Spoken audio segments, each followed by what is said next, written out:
CH2SO4 sulphuric acid ASA ক্ষারীয় পদ। এই সমতা করার জন্য আমরা সবসময় ব্যবহার করব হচ্ছে এক অম্লীয় ক্ষার। এক অম্লীয় ক্ষার বলতে আমরা এখানে ব্যবহার করতে পারি পটাশিয়াম হাইড্রোক্সাইড ক্ষার। তাহলে বিক্রিয়া করা হয় উৎপন্ন হবে পটাশিয়াম সালফেট আর H2O। এই বিক্রিয়া করে আমরা সমাধান করি আমরা। এখানে পটাশিয়াম আছে কয়টা আমাদের দুইটা, এখানে পটাশিয়াম রয়েছে আমাদের একটা। আমরা 2 দিয়ে গুণ করি, 2 দিয়ে গুণ করলে পটাশিয়াম দুইটা মিলে গেল।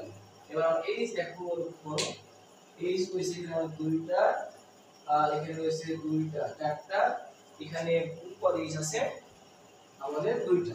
আর উভয় পাশে H সংখ্যা সমান করতে হবে। এই সমান নাই আমরা 2 দিয়ে গুণ করলে দেখো H হয়ে গেল 2 2 চারটা।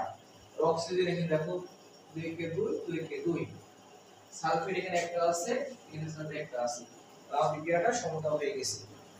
আর সমতা হওয়ার পর লক্ষ্য করবা এই কত ভাগ বিক্রিয়া করেছে। দেখো 2 মোল ভাগ বিক্রিয়া করেছে, তাই এই অম্লের আণবিক কক্ষপথ 2। তাহলে আমরা এইভাবে যে কোনো যৌগ থেকে অর্থাৎ অ্যাসিড থেকে কোনো